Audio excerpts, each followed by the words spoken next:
Apakah DOE dapat melepaskan rasa malas, ketergantungan dari gadget, dan jika sudah dilepaskan, akankah timbul kembali?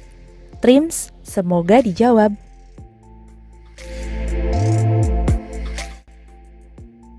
Yes, DOE dapat membantu melepaskan rasa malas kita atau ketergantungan dari gadget.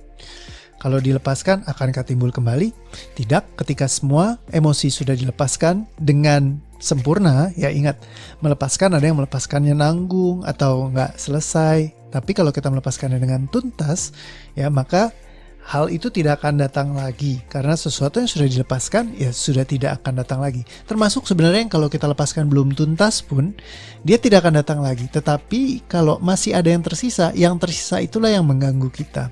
Ya, kalau yang sudah dilepaskan ya sudah lepas.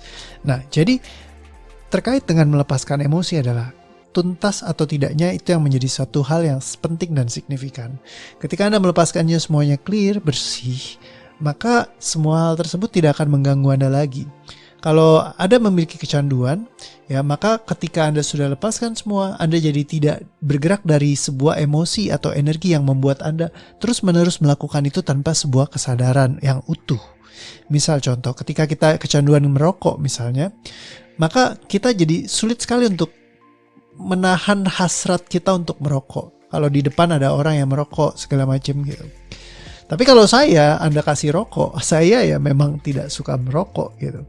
Dan ya dipaksa pun, ya saya nggak mau ngerokok. Kecuali dibayar ya misalkan 100 miliar, ya udah saya rokok lah 1 batang. Habis itu ya udah nggak ada rasanya lagi buat saya. Karena apa? Memang saya tidak merokok. Nah, ketika Anda melepaskan emosinya ini, ya kalau orang yang biasanya ngelihat rokok itu menjadi trigger bagi mereka. Ketika dia memang ada kecanduan dalam merokok. Jadi kalau nggak pegang rokok, kalau nggak ngerokok, mulutnya asem, nggak enak, atau segala macamnya.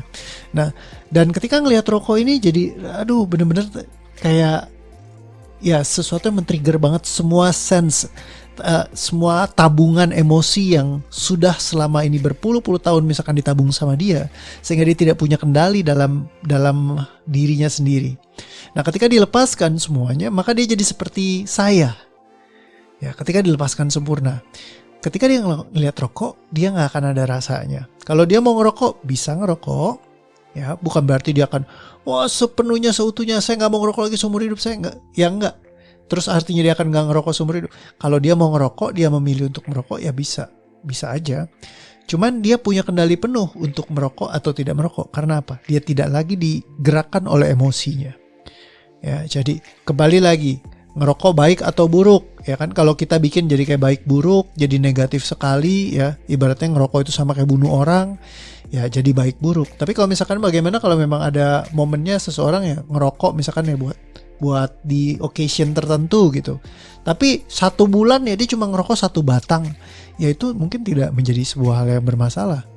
Tapi yang jadi masalah adalah di saat dia tergerak terus untuk merokok dan dia tidak punya kendali atasnya, nah disitulah baru kita kategorikan sebagai kecanduan. Ya, udah banyak tuh berbatang-batang. Sebenarnya sehari 1 aja ya itu juga boleh dibilang termasuk ya hobi ngerokok gitu ya. Nah, jadi kalau misalkan dilepaskan, ya dia bisa punya kendali penuh atas dirinya sendiri, bahkan dia tidak usah ngerokok pun kalau dia mau, dia bisa lakukan. Tapi kalau dia mau ngerokok, ya bisa juga dia lakukan. Jadi kecanduan atau tidak, ya itu bisa dilepaskan dengan kita melepaskan emosinya pakai DOE TRT ya. Setelah selesai ya sudah, dia bisa memutuskan mau ngerokok atau tidak merokok. Ya kalau dia memutuskan untuk memang berhenti, ya dia akan berhenti secara total karena tidak ada emosi lagi yang menggerakkan dia. Kalau dulunya dia digerakkan emosi, saat dia melepaskan, selesai, clear, dia tidak perlu lagi digerakkan oleh emosinya. Jadi dia tidak perlu untuk merokok lagi. Oke. Semoga menjawab. Sampai ketemu lagi di pertanyaan yang berikutnya. See you.